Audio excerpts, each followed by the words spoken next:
to another edition of Real Family Talk.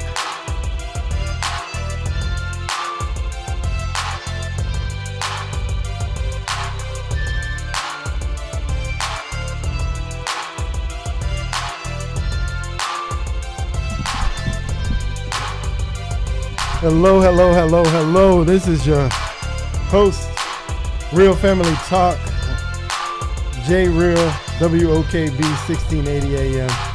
That's the channel. We want to welcome everybody back to the new year. It's January 8th, 2013. Real Family Talk is back live. We're going to ride this thing live for the rest of the year. I hope everybody had a wonderful new year, wonderful Christmas out there. I know we did. Everybody in the studio and sure did. I don't know about y'all, but I was excited to get back on the air today. It's Tuesday. Excited. It is Tuesday. Like I said, this is your host, J Real, Real Family Talk. We're going to go ahead and let's introduce the panel tonight. We're back. Got some of the regulars back in the studio. They were missing on me the last couple of weeks of the year, but that's okay. We love them anyway. Ain't that right, Miss Monica? How you doing, Miss Monica? It. I'm doing good. Good to be back. Awesome. We got Jeremy's in the building. How you doing, Jeremy? I'm good as always. How's everybody doing out there? Excellent. Last but not least, we got Miss McCray. Miss McCray, how you doing, Miss McCray? Hey, I'm blessed. It's 2013. It is, man. 2013. It's 2013. We're gonna talk about a little bit about Django Unchained tonight. In a moment. Django Unchained. I don't know if you watched the movie. I did. I got some comments on it. If you've been watching pretty much any kind of black radio, black news, everybody's talking about Django Unchained. It's doing real well at the theater, so that's pretty interesting. But we're going to talk about that a little bit tonight. 407-894-1680. 407-894-1680 is the number if you want to call in. But before we get there, I got to mention something. Before we left, we were talking, we were kind of clowning a little bit, and talking about some of the shows that were going to be coming on over the last couple of weeks. And the one that I personally was just kind of waiting to see what this thing was all about came on Sunday. The Best Funeral Ever. Best Funeral Ever is the name of the show. It's a reality show. For those that have no idea what I'm talking about, it is a reality show about a funeral home. Funeral home's called Golden Gate Funeral Home. It's in Dallas, Texas, if I'm not mistaken. And the funeral home puts on what they refer to, not funerals, but homegoing services. And so they do their best to kind of, it's basically kind of taking or highlighting something that the family and the deceased enjoyed while the deceased was alive. And they sort of put on this homegoing service to celebrate the life of the deceased. So the first episode was on Sunday. If you're on Twitter on Sunday night or Facebook on Sunday night, I'm sure you probably saw something about it. But I'm just set it up. I'm not gonna break down the entire show, but to set you up, they showcased 3 funerals on Sunday. There was a Christmas funeral, was the first showcase. There was a barbecue funeral, was the second showcase, and the last one was a funeral at the state fair in Texas. Oh my God. I can't. So that was the 3 funerals that they highlighted on the show on Sunday. And personally, while the show, I certainly don't think the intentions when they made the show was more to provide comedy. I don't necessarily know that was the case. But for me personally, and maybe this is part of my sick humor, I don't know. I enjoyed this like I was watching a comedian, a stand-up comedian. I found every moment of it more exciting as the show went along. That is awful. It is awful. It's because you're sick, bro. Laughing at a funeral. I found myself watching this thing. I was telling my wife. I said, watching this is like, you ever been to watch a stand-up comedian, and his first few minutes were just killing you. Like, oh man, this guy is funny. And then you're imagining in the back of your head, there's no way he's going to keep this going for another hour. No way. And then, he blows you away like, wow, this man did it for a whole hour. This show did it for a whole hour. Wow. Roll it. Like I said, a Christmas funeral, complete with live animals, 15 of them in the manger scene. Oh my goodness. A Santa Claus. That's too a far. sleigh, a casket on a sleigh. On a sleigh. Sleigh. Folks dressed like Santa Claus on the elves. sleigh. They got folks dressed up like snowmen. no. Folks dressed up like the gingerbread man. And all this happened in a church. What? Are you kidding me right now? What's going on with that pastor? I mean, the Tell barbecue all that. funeral, the premise behind that one, I just want to tell you the premise behind the barbecue funeral That real was quick. your favorite Because that one, was probably wasn't my favorite one. Okay. Because, I love barbecue. So the premise behind it was the man that died apparently was the guy that sings that Chili's song, I love my baby back, baby back, baby back. So apparently it was that guy. So the family, decided to honor him by having this barbecue funeral. So imagine a funeral serving barbecue ribs. You got a guy in the funeral grilling.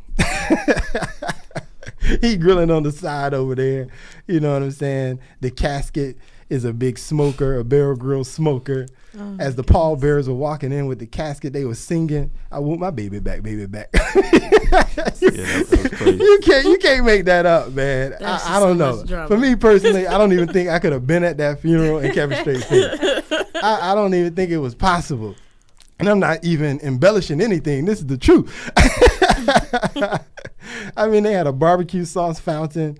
I mean, come on, man. You can't make this stuff up, man. The last thing I'll highlight was, of course, it was a funeral home. So, they employ pastors to put on the services.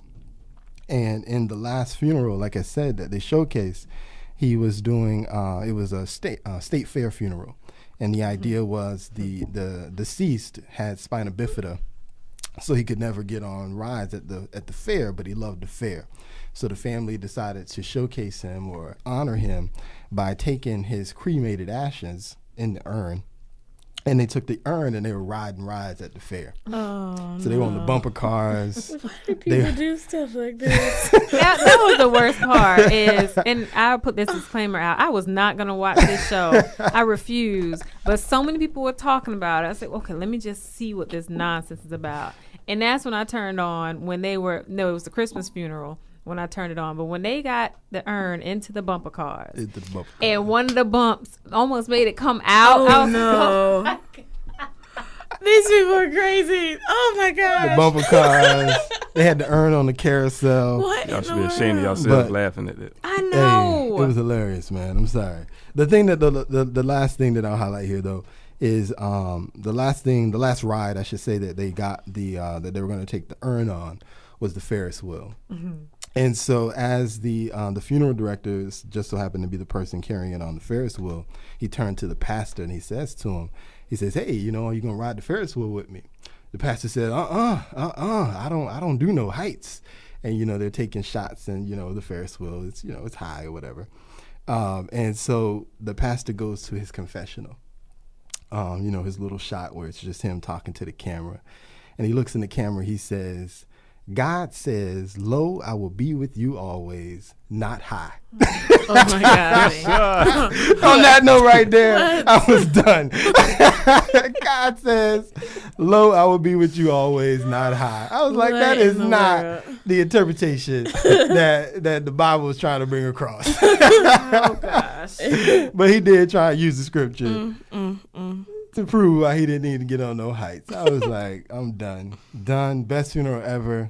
Oh, I'll be my tuned in next gosh. week and for however many episodes this And goes whether they gonna have along. a scuba diving funeral next. hey. No, it's possible. Anything is possible. It's Anything is possible. These Out of Anything is control. folks possible. are paying for this. And hey, like I paid said, for it. they showed you in the show, and I don't know, maybe some of this is embellished. I don't know, but they did show you. They kind of took you through the planning process where the family comes in with the funeral planner and they discuss, hey, what was the deceased like? What did he like to do? How did you want to honor him? And so it's not like, the funeral home is just coming up with these crazy ideas.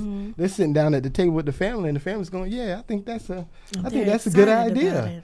Yeah, let's do that. Yeah, let's take the urn to the state fair and ride rides. I think that's gonna be a brilliant idea. Oh my goodness! Hey, best funeral ever. Let's just dip that it was one of the best hours ever that I've had watching television it's a shame. for some time, man. 407-894-1680 is the number. 407-894-1680 is the number. Best funeral ever. I'm a fan. I'm watching. And a lot of people I know, I saw on the internet, like I said, Twitter, Facebook, a lot of hot mess. Finally they got it comes on right after Honey Boo Boo. So, it's like you got the white mess and then now you got the black mess. See? Falls right in line. But hey, for all intents and purposes, it seems like the funeral director is being at least genuine in his presentation and trying to provide an experience to the family that is clearly unique. The families in these episodes bizarre. seem to enjoy thoroughly the experience that they were being given.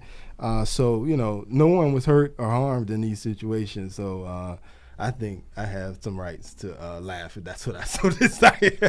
It's just so bizarre. Like I don't know if I could take it. I really don't. It is foolishness. It's foolishness. That's what crazy. it is. Hey, Wow. it was some of the best foolishness I've seen though. 407-894-1680, man. But I'll move on, man. I just had to highlight that real quick. I could not let that one go. Killing me on Sunday night. But anyway, moving on, man. You guys see that horrible game last night? Yeah. I was at work. I didn't get a chance to watch it. Horrible. Wow. The game was Wait. over by the first quarter. He was just like, wow. Who played? Notre The Dame national championship and game. Alabama. Oh, It was the yeah, national, man. college Alabama, national they championship spanked game. Notre them. Dame stayed in Notre Dame. They spanked them. I mean, it wasn't even a competition. By the end of the first quarter, they were already about to be up 21-0. You're like, what? 21-0 at the end of the first quarter? Like, Yeah, this they is were not even a hungry. game. They wanted it. For the number one team. They're supposed to be the number one team, the best defense. They talked about Manti Te'o, and he missed tackles. It was ridiculous. They didn't show up. That Miami got to him. I guess. They were kicking it. Man. And Miami got to him. That Alabama got to him. That's what got to him. Unfocused. I don't know why everybody thought it was going to be that much of a game. They were struggling to beat Pitt at home. Like, took 3 overtimes to beat Pitt. I don't know if y'all know, but Pitt is not no powerhouse. This is true. They ain't no slouch, but they ain't no Alabama either. They were messing with them Bama boys. Well, they said, according to the people, they said, that strength of schedule stuff don't matter, they say. Yeah. At the end of the day. At the end of the day, they said they were a great football team that's played some great football throughout the year. But last night, man, they stayed back in Notre Dame, man. They did not come to Miami last night. It was kind of a letdown, actually, when you think about it. Yeah. They kind of closed the college season, and you have a blowout game in the national championship game. Like I said, the game, you just felt the game was over in the first quarter. Done. Like, you're like, wow, this game's over already. Once you're down 3 touchdowns, this is not the NFL. You typically don't just come back from 3 touchdowns. You know what I'm saying? This is not.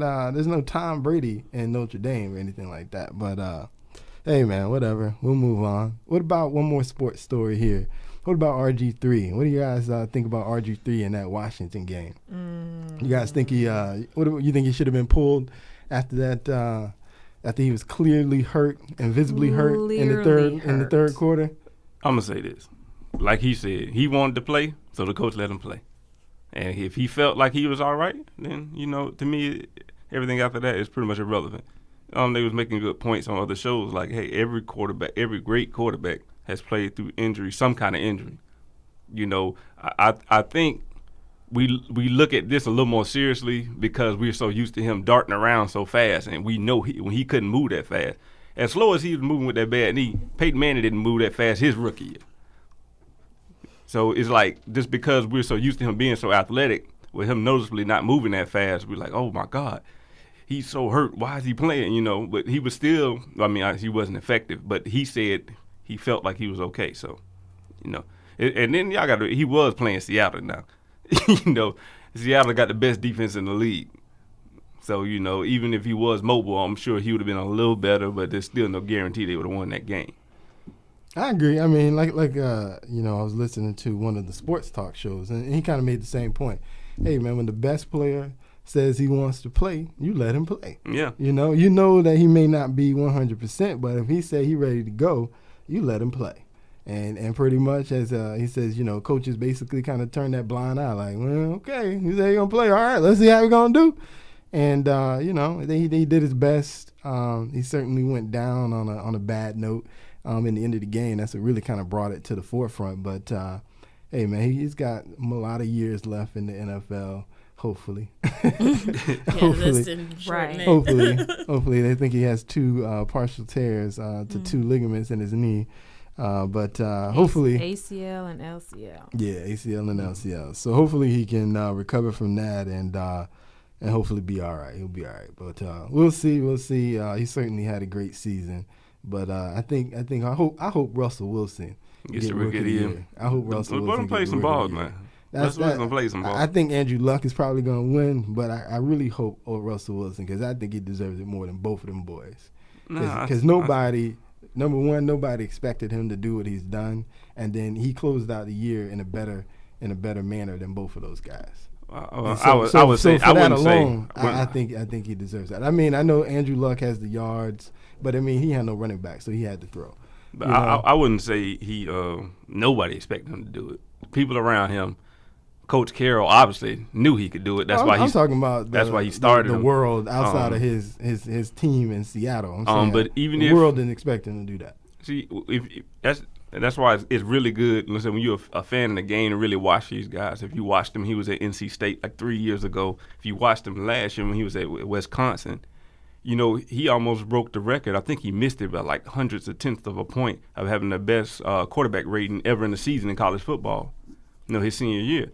You know, he led NC State, wasn't expected to do nothing. He had them in a better situation they should have been. He did the same thing with Wisconsin. I think they lost the Rose Bowl, but he got them there.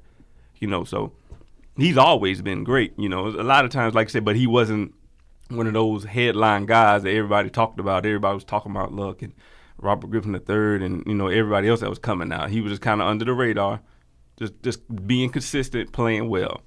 And you know, you get to the pros, he's doing the same thing. You know, now it's a bigger stage, and his team's moving on in the playoffs. So now he got more limelight. So that's a good thing. But I still got to get a nudge to Andrew Luck, because the only reason I say it is because he's played consistent all year. He's had those yards, those good games from the start to the finish. But like you said, you know, he didn't necessarily have a great running back, but they asked him to do what he did, and he did it. So. All right, we'll disagree on that, but and we'll also move on. Let's go ahead and get on this Django, man. Let's go ahead and get on Django.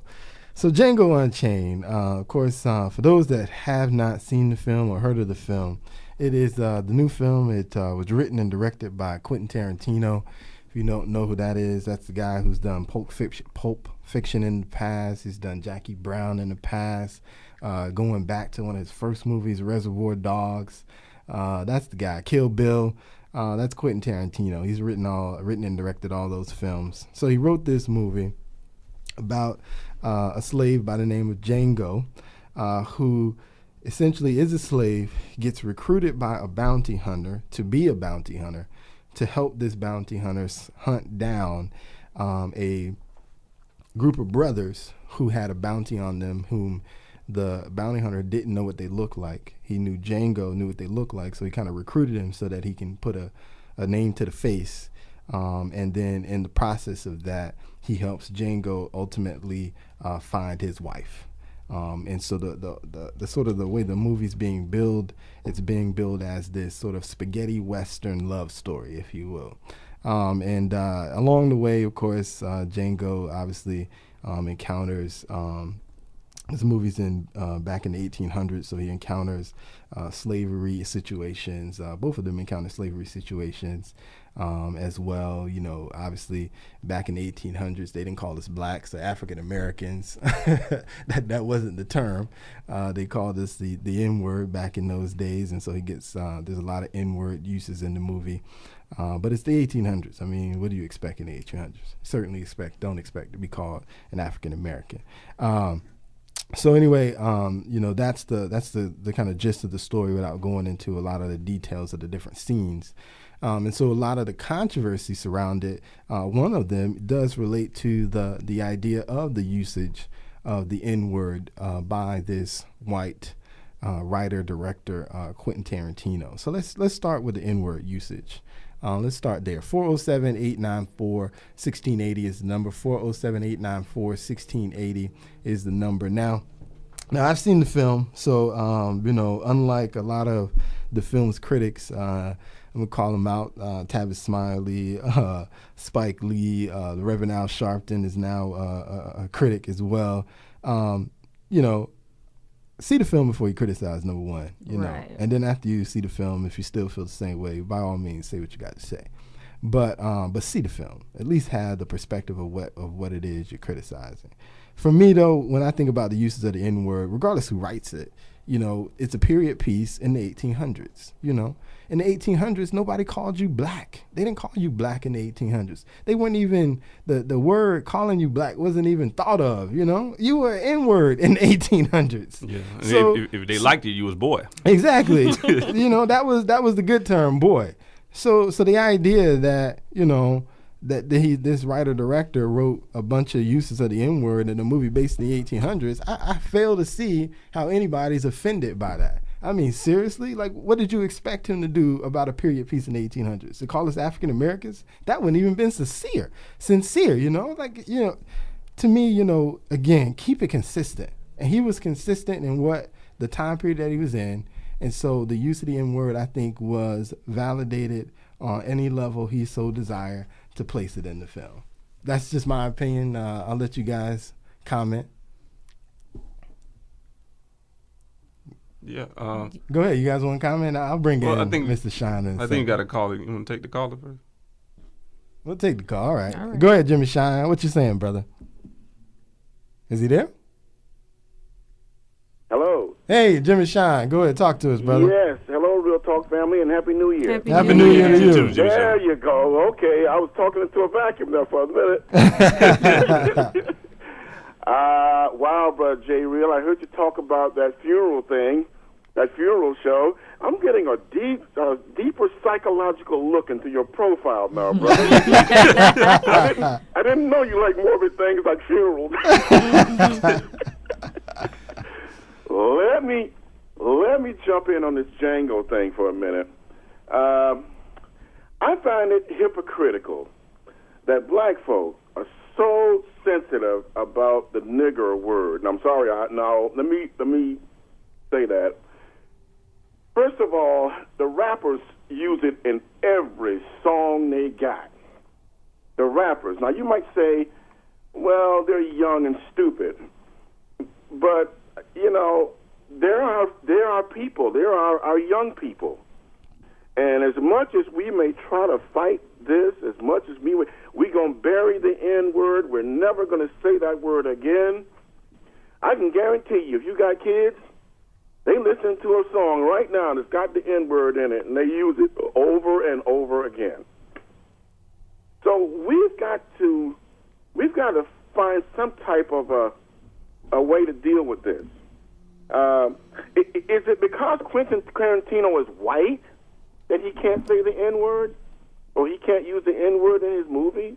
Is that what we're saying? I think basically that's what they're saying. I mean, that's the gist that I got from everything that I was reading, from the different criticisms about it, is they were just simply offended because he was a white guy writing the N-word into his script. I think it's deeper than that, because I notice in majority of his movies, he's calling somebody the N-word.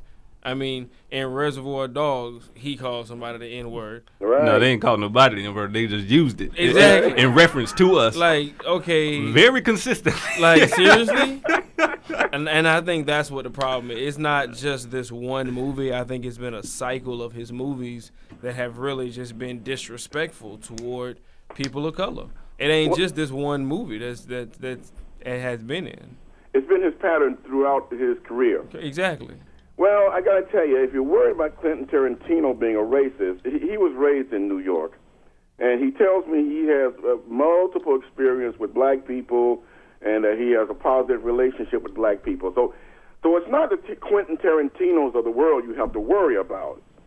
It's those people who use the N-word and they really, really don't like black people. Exactly. Now, those are the ones you have to worry about. Exactly. Quentin Tarantino, I understand what he's doing. I mean, he is he got an idea, and he says, you know what, that's not too bad. We take a slave, and you turn him into a gunslinger, and then he becomes a hero. And black people, for the most part, once I talk, they loved it. They loved the movie. It was a great movie. Yeah, They thought it was a fantastic movie. They thought it was realistic.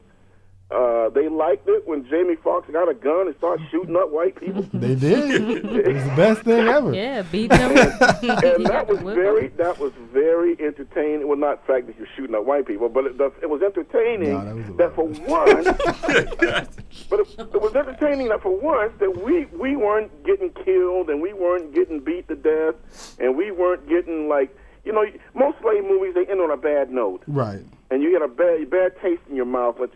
This movie was it was uplifting.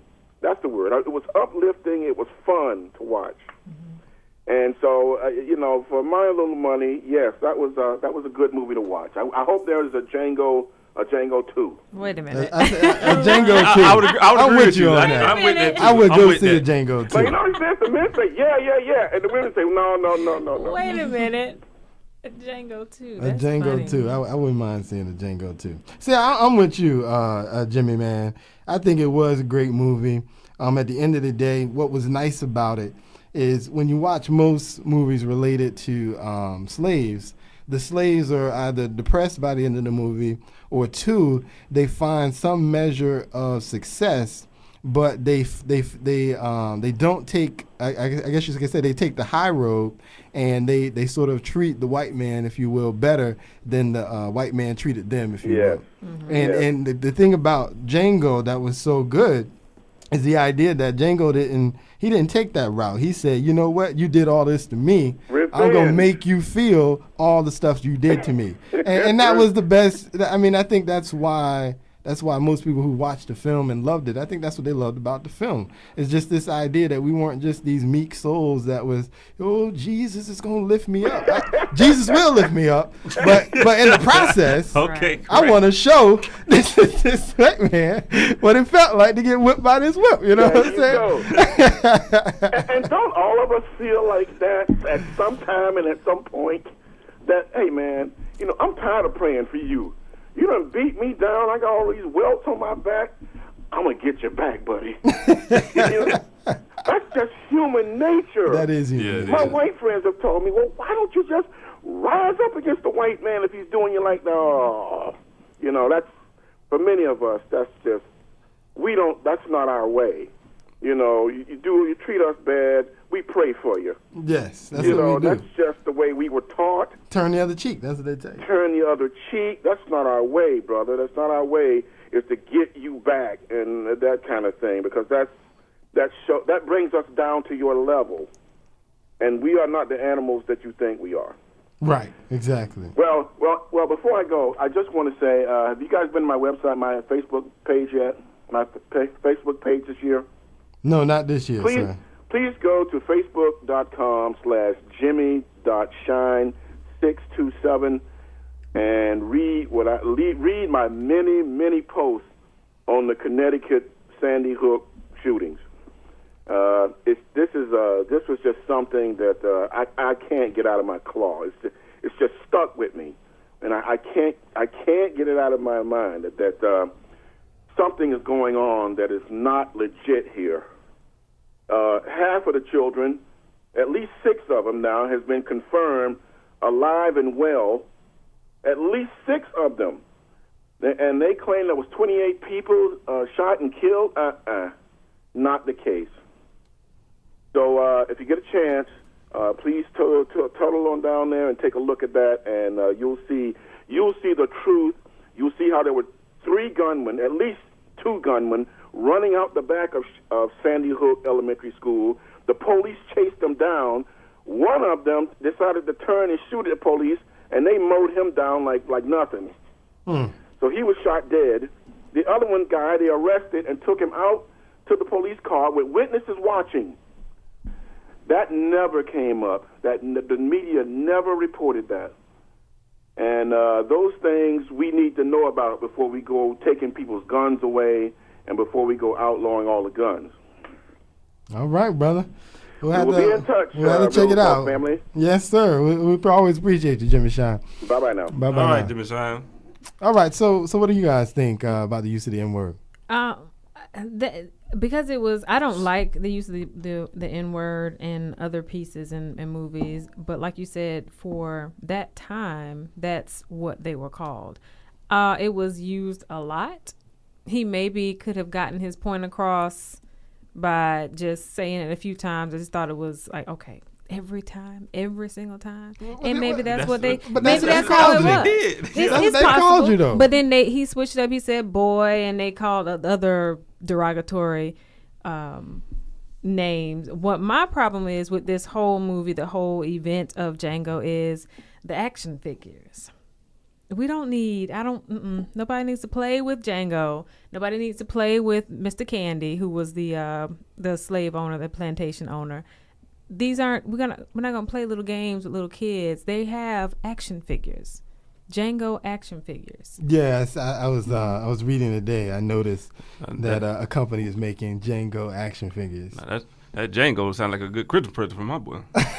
Stand up. That's where you stop. Stand up. And I think they're like $300 too, if I'm not mistaken. Oh well, he won't be needing that. It's not that good of a movie. I might have to invest. 407-894-1680, 407-894-1680.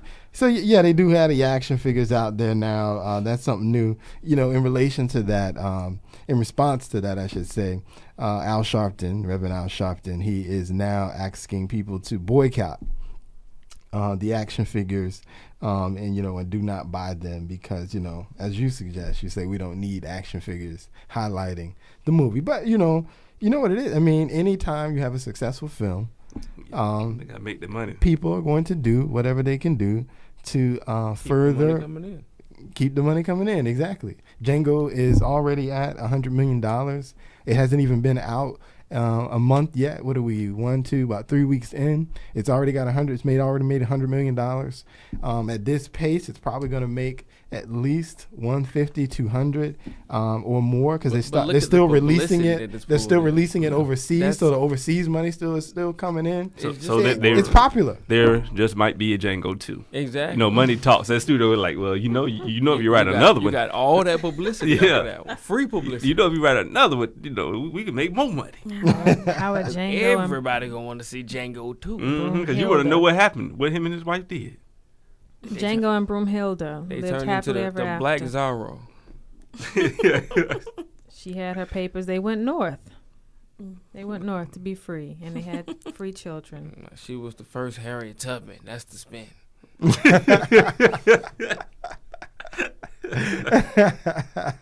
Broomhilda, the first Harriet Tubman, huh? Broomhilda was her slave name. After she became free, she changed her name to Harriet. Is that what happened, brother? I got the storyline. A mess. They say she kept dipping her face in mud to darken her skin. that come from being under the ground, so you don't know the story behind the darkness. That was a camouflage back then, before camouflage. 407-894-1680 is the number. 407-894-1680 is the number. So yeah, we got the dolls out there. We got the use of the N-word. Of course, there's the violence in the film. But it's anybody that complains about seeing this movie and then says violence, I say to them, have you seen a Quentin Tarantino movie before? Right. you got to know what you're going in. Like It was almost kind of light. It was. I thought so. It was. I was prepared when I went in. I was like, okay, I'm going to a Tarantino movie. It's about to be crazy. And honestly, I was like, okay, it wasn't that bad with the violence compared to some of his other films and how bad it could have been. It was a good movie. You know, people just had to talk about it just to get that extra publicity. I mean, because nothing in every other TV show you hear the N-word. I turn on Boondocks, I hear N-word throughout the entire show. So, and that's what kids are looking at. So, I mean, Django was a good movie. You know, people were just talking about it to get that free publicity, baby. That's what it's about. That and the criticism that's saying that we're making fun of slavery. I didn't get that at all. I didn't feel that they were making light of slavery. And to me, honestly, slavery was somewhat in the background compared to the love story. This man who has now become free as a bounty hunter is trying to find his woman. And he goes for it. He's with this companion who then teaches him things as he's going. Y'all telling the whole movie. Well, yeah, I hope you saw it. Sorry, I hope y'all saw it. Wow. But it's a good prelude. It's still worth checking out. You still got to go see it because we're not telling you everything. No, it's a lot of stuff that goes on. Yeah, y'all ain't talking about one key part. It wasn't. My favorite part of the movie just who's this black man on the horse? Sam. Boy, I'm telling you, boy. Sam. They I hope he paid that man an extra amount for that part that he played. If he didn't play that part, boy. They're already talking about Sam getting an award for his role. Your daddy be rolling over in your grave. Who's this black man on a horse? You got to see it. Sam Jackson did does good. his thing. Yeah, he did good. Bro, he kind of warned me about it. So I was waiting. I said, what is he gonna do? And he came out. And I was like, oh man, he was really at it, wasn't he? He played that part. He did. Yeah. He did it there. He did. He played that part. Sam Jackson did a very good job in the role that he was given. Yes, he did. All of them did, really. Yes, he did. Everybody really did their thing for that film. But he stood out. There's always one, 6th man of the year. He came off the bench and he did a great job in his role. Played a good job. From the makeup to everything was perfect for him. Yeah, it was. Steven. Yes.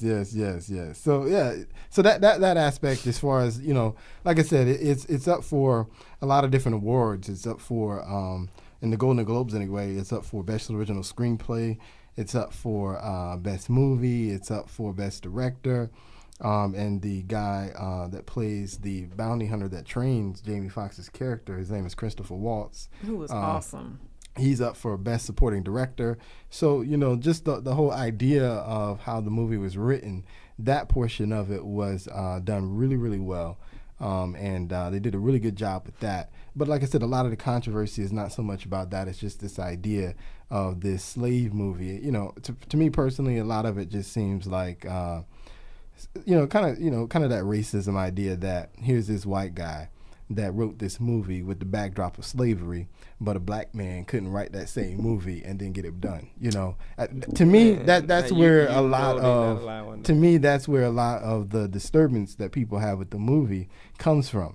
But a bunch of black people done thought of a slavery movie. Here's my problem: certain studios ain't gonna allow. You know what? And I respect that, because I'm sure certain studios wouldn't have produced Quentin Tarantino's movie, but the Weinstein Company that made it, they have a long history of producing Quentin Tarantino movies. If I'm not mistaken, they produce a large majority of every movie he's written and directed himself. So they have a long working relationship with him, But that goes back to my point for people that kind of use that criticism, and I say, hey, listen, we got all of these brothers and sisters in Hollywood that have been in Hollywood for quite a number of years. They got money. And if they care about a project enough, they got enough money to put that project together. You think about a project like Beloved. I saw Beloved. I don't know very many people who saw Beloved and thought, wow, that was a great movie. Right. It just you know what I'm wasn't a saying? good movie. But for Oprah Winfrey, she was like, oh, this is the best thing ever. So she put her money up You know, when the studios didn't come calling and knocking down her door, she put up some of that $2 billion. I think she's about $2 billion now that she's got, and she made a movie. You know, I say that I challenge all of these other guys who had the same situation. Put your money where your mouth is. You know, we don't need to wait on, you know, the white company, if you will, to produce our movies. If we really want a movie made, there's enough of us out there that if we just supported each other, which is, you know, one of our bigger issues in our community is that support for each other, and not just verbal support. I'm talking about financial support, because that's where it really matters, you know. Yes. If you can't give me no money to help get me to where I'm going, then, you know, I appreciate the love, but can you send me somebody with a check? You know what I'm saying? So, you know, I put that back on us as black people. You know, why aren't we putting our money up and then helping to get these movies made? And I'm not talking about, you know, people like ourselves that aren't in Hollywood per se. I'm talking about people in Hollywood, people that do have some funding, people that can find some funding for some different Hollywood friends, if you will, to make a movie. You know, we have quite a few up and coming black entertainment film companies out there nowadays. You know, again, it's like, you know, it goes back to, you know, what people outside of our race do. If you need $10 million to make a movie and you don't even have $10 million, perhaps you find 10 friends that have $1 million, and now you got $10 million. Mm-hmm. You know, perhaps you find 20 friends that have $500,000. Now you got $10 million. You see what I'm saying? You know, Why aren't we doing that? You know, until we start to do that, and maybe they are, maybe they aren't. I don't know. I don't see the movie, so I'm assuming they haven't. I'm assuming they haven't. Some of them at Redbox. But well, a lot of them at Redbox, but they only took about $2 million to get to Redbox. So maybe $500,000 to get to the Redbox. I didn't see Dance Fu, but that looked like it cost about $500,000. I'm more inclined to say $50,000. Just looking at the trailer, that looked like if they paid anybody more than $10,000 to that movie, they overpaid.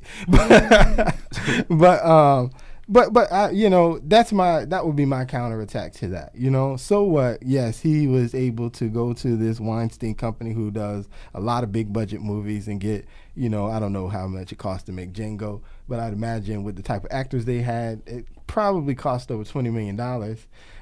So they went to this company to do that, and they fronted the money. And so perhaps, you know, Mr. Playwright, black playwright can't do that. But hey, Mr. Black Playwright, there's a lot of people in Hollywood.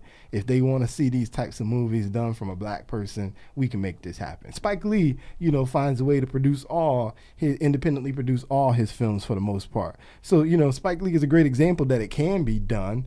So let's do it. If that's our argument, that's what we want to say. Let's do it. Let's make it happen. Let's stop talking about, you know, this guy because he did it and we can't. 407-894-1680 is the number. 407-894-1680 is the number. You guys got any comments on that one? Yeah, I'm with you when you're right, man. I mean, I just don't feel like it's possible. I feel like it's a union, and it's just not possible. As Brother Sean was talking about last time we was talking to him, it's just certain authorities that just don't allow that to happen because they, you know, if that's too much power that we would have if we all united together. We would really overshadow everything else because that would be a market that we could have, because if we had something to that nature, all black people would just go to see these type of films because that's the films that will produce what we want to see, such as the Tyler Perry's produced to a certain market and the Ice Cube's produced to a certain market. But that would be a form of power, and they don't want us to have any form of power. And that's the reason why it doesn't happen. But I completely agree with you 100%. And it's such a smart idea that, of course, you know, we've thought about it, but why really aren't we doing that? Seriously, it's 2013. It has to be a reason, but I'm just talking. You know, really people don't want to listen to what I got to say when I be talking about what I be saying. You know what I'm saying? They don't want to listen, bro. They don't want to listen. They believe like, nah, it got to be something else. Like, nah, I don't know why it can't be that. It just got to be something else. You be like, seriously. I'm with you, bro. I'm with you. You know, that's something that, you know, I talk about all the time relative to us. You know, why don't we support ourselves? Yeah. You know, more often. You know, why is it that Nobody does that we complain about the things that we what need to do. what isn't being done when we could just come to each other and make happen all the things that we want done? You know, I talked about this before. You look at, you know, just the city of Orlando. In the city of Orlando, I believe there's probably about, I think I've heard almost 10 to 15 different Spanish radio stations in the city of Orlando. 10 to 15 different Spanish radio stations, you know. I believe there are, 2 black ones?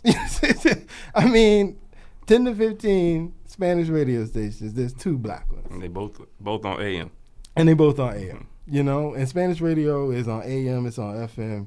It's, you know, they got the big billboards, blah, blah, blah, blah, blah. You know, support each other, man. Support each other. Now, obviously, you're going to say you got to have the right product. And I agree, you do have the right product.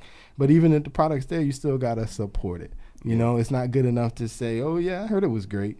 You know, you got to tune in, you got to listen. You know, Real Family Talk is a great example, by the way. Yes, it is. You got to tune in, you got to listen, you got to support, you know, what's happening. Tune in, listen. If they got web pages, Facebook pages, Twitter pages, whatever, like them, follow them. You know, because people have to know that you're paying attention to what's going on, because that's the only way things can grow. You know, they got to be able to say, hey, I have X amount of likes or X amount of followers or this X amount of hits on my website. You know, things like that important. Like you said, you know, you can't just talk and say, yeah, they cool. You know, it's like it has to be some sort of visual show of support. That's what I'm trying to say. Yeah, it's got to, man. But, you know, hopefully 2013, man, I don't know about you guys, but I'm expecting big things in 2013. Yes. I'm excited about 2013. We're moving into the second year of the show in 2013. And for, of course, hopefully many more years to come. So we will see what happens, man. Django Unchained, like I said, a lot of controversy surrounding the movie. I think you will, again, if you can get past some of the violence in the movie, but if you've seen any of Quentin Tarantino's past movies, then you should be used to the violence.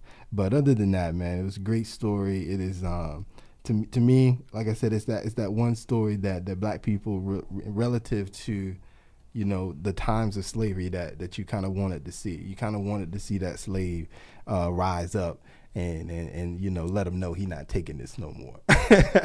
You know, that's that movie I think all of us deep down have wanted to see. You know, you saw Roots, and Roots was cool. But in the Roots, you wanted Kunta Kinte to get away. You wanted Kunta Kinte to keep his name, man. You wanted Kunta to be Kunta, man. It almost broke your spirit to see him being called Toby. But so, you know, it's that type of movie, man, where you can just appreciate that it didn't end like you would think it was in. It ended on a great note. I won't tell you the end, but it ended on a great note. I'll just say that. Django Unchained. Go see it. I don't know. Go see it. I wouldn't compare it to Roots. Oh, I'm not comparing it to Roots. Not at all, brother. It's a whole nother level. Oh, it's a whole nother level. Roots is on one end. Roots is like down by A, and then Django is down by Z. But I'm just saying. I'm just talking about just the concept of, you know, what you wanted to hear from Kunta, you know, ultimately in that film. You wanted Kunta to be Kunta. You hated to see him have to become Toby. That's all I'm saying to you. That's all I'm saying to you. And in this movie, Django is Django. You know what I'm saying? And then he let you know that he's Django. Yes. So that's all I'm saying. It's the same kind of vibe that you wanted. They look like Prince. Django. The D is silent. Yeah, Django, the D is silent. Django Unchained, man. Go check it out, man. At some point, even if you're going to check it out in the movies, man, when it comes on DVD, check it out. I think it'll be well worth your experience if you don't mind a little violence. Go ahead, bootleg it. You know, that's the best thing to do. Yeah. If you got a good bootlegger, All right. it's already on the streets right now. So I heard. I had a friend of mine tell me today at work, you know, I downloaded Django. Wow. Hey, every movie is online. That's the reason why. Every you movie is can't get online. ahead. If you really don't want to support a movie of this magnitude, just bootleg it, and then you can still see it, and then you're not supporting, so you're winning both ways. Okay? That's all you gotta do. Simple as that. Spike Lee saw it, but he just saying he didn't. You don't want to pay to acknowledge. see it. So it's a different thing. Oh, is that what it is? Yeah.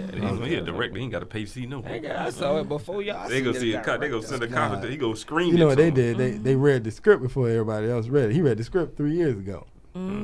So that's why he don't need to see it, I guess. That was the same excuse, or not excuse. That was one of the things that Tavis was saying. Oh, I read the script. I know what's in the script. Blah blah blah blah blah. But man, Django, I don't care what they say. It was a great film. And shout out, Quentin Tarantino did it again as far as I'm concerned. But we'll move on from that. 478-946-1680. If you got any other comments, we got about 10 minutes left in the show. There's a couple things I want to get off my chest before the show is over here. So I'm going to get a couple things off real quick. First off, of course, I can't start the year without saying something about the fiscal cliff. I got to say something about this fiscal cliff. I was waiting. Politics to come in. I was like, we started the year. I thought we could pass about the this fiscal first cliff. episode of the year without going into politics. You just couldn't. No. You couldn't do it. I couldn't do it. I was waiting. I was like, We can keep talking about Django. I had to say something. We just talking about gun violence. I got to get this off my chest, Mr. McCray. Violence. You know? J-Real got to get this off his chest, Mr. Oh McCray. my God. So real quick, fiscal cliff, okay? As you can imagine, right? I thought it was a bad deal. I thought it was a really? waste. Thought it was a waste of all of our time. You? Yes, Okay. it was. It was a waste of all of our time. And let's just start with, the success that they hailed about it. So the biggest success is that they were able to raise taxes on people individuals making $400,000 a year, or couples making $450,000 a year. So people in that bracket are going to see their taxes go up. That was the big heralding moment of the fiscal cliff. And so that is supposed to raise $600 million over the next 10 years. Okay, $600 million over the next 10 years. Anybody know what the deficit this year was? Does anybody know what the deficit this year was? It was $1 trillion. You know what the deficit the year before that was? It was $1 trillion. You know what the deficit they expected to be next year? $1 trillion. So that ultimately, from this fiscal cliff, this heralded, oh, we did it moment, they raised $60 billion to help out next year. The deficit is $1 trillion. That's something though. You gotta put something on it. when you take out that house loan, you just don't pay back that $200,000. You just get like a $800 here, a $800 there. Now 30 years later, I'm good. It may take 30 years, but hey, at least we got it down. That's the point. Yeah, that is not the point, man. That is not the point, man. You can't pay back $1 trillion. Well, you're not trying to pay back $1 trillion. What you're trying to do is reduce the deficit. That's what you're trying to do. I mean, it's going to reduce it. The debt is going to be there. The debt is $16 trillion. It's already. Obama knew when he got elected, the debt was going to be almost $20 trillion by the time he finished office after these 4 years. So I'm just saying, if we're going to herald some deal here, we need to herald something that's actually going to solve something. Because all they did is they raised about $60 billion over the next 10 years, $60 billion each year over the next 10 years. They also extended unemployment benefits. So here's more money that they're actually going to spend. And there was one other thing that they're spending money on that slips my mind at this point. But they did nothing but add $60 billion to the yearly revenue and then probably spend another $40 billion to help extend unemployment benefits. So really we gained absolutely nothing almost from this heralded deal. You gained $20 billion. And then hold on. 40 is 20. Hold on. And then the sneak attack that he didn't even tell you about, you had to read this one. And if you didn't read, you're going to be real surprised on that first check in January, which is the fact that the whole 2% cut that he's been fighting for over the last 2 years in 2010 and 2011 and call Republicans evil and the devil and all those other names they call Republicans because they didn't give it to you. He is going to, they allowed that 2% cut that they gave to come back in. So starting in January, your first check is more than likely going to be, depending on how much money you make, For the average person, it's probably going to be somewhere about $20 to $30 lighter than it was in the last check in December and the previous months, which is something they're not even advertising, which is almost disingenuous in and of itself, because he heralded, the middle class's taxes aren't going up. Lie. The middle tax is going up. Maybe their income taxes aren't going up, but you are getting a tax hike, and that tax hike is going to hit you over the course of the year, again, depending on how much money you make, in the neighborhood of $1,500 or more less that you'll make in 2013 compared to 2012. So he's it was a little disingenuous, because he did the video heralding his whole $600 billion. He was all on the video. Yeah, I got him. But he slipped that one, he let the newspapers tell you about the other little thing, because, he don't need credit for that one. So, I just, disingenuous, didn't solve any problems. And this is not about the president. This is just about the Congress in general, because the number that they gave in terms of increasing revenue was less than both of their initial proposals. It was less than the president's proposal. It was less than the Republicans' counter proposal. And we're not even talking about it was over half less. So that at the minimum, the Republicans initially offered $1.2 trillion in increases, and they settled for half of that. Real solutions. We need to demand this from all of our politicians, whether you like Republicans, whether you like Democrats, whatever you like. We need real solutions from these people. And then this was only a Band-Aid, as they like to do always, because the real fight that they're going to have is coming in a couple of months, when they need to figure out how they're going to increase the debt limit. And they're going to increase it, but they're going to have this 2-month-long discussion. Everybody's going to be on their sides, and we're going to hear about how one side don't like the other side. My side, crunker than your side, for the next 2 months. And then we're still not going to get any real solutions.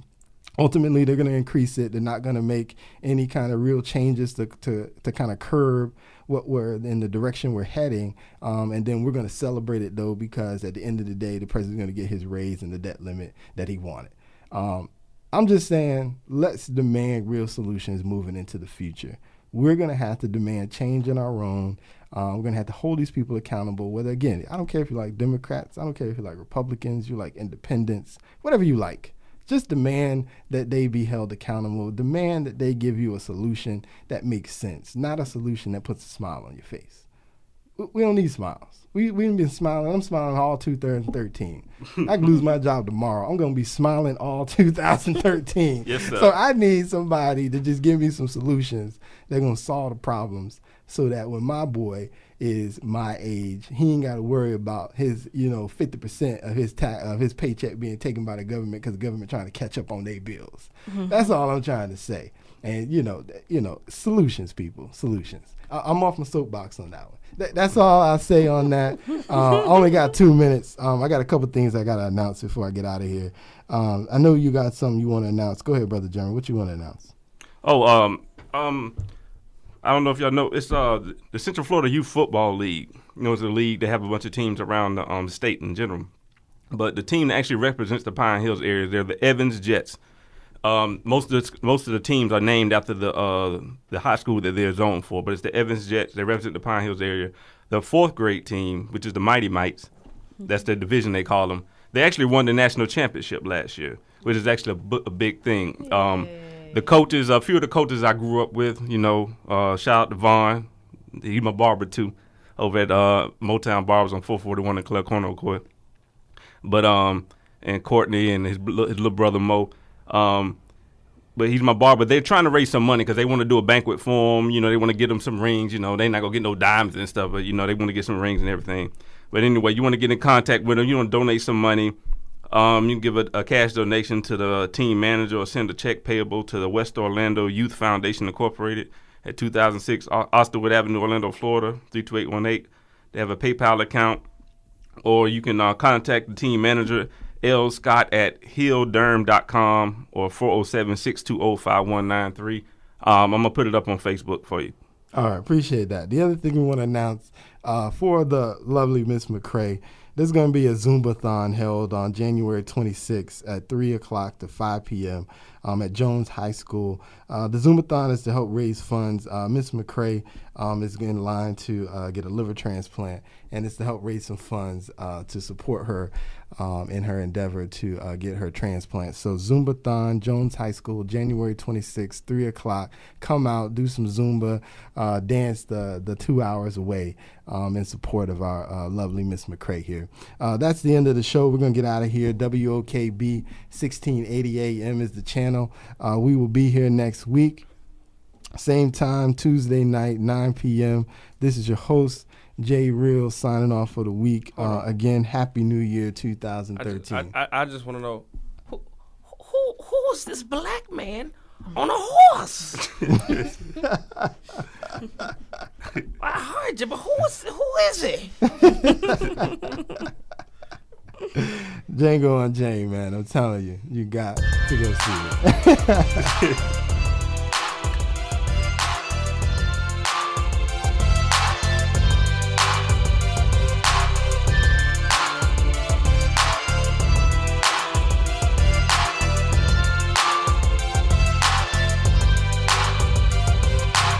Follow us on Facebook, Real Family Talk. You can follow us on Twitter, Real Family Talk. The website, realfamilytalk.weebly.com.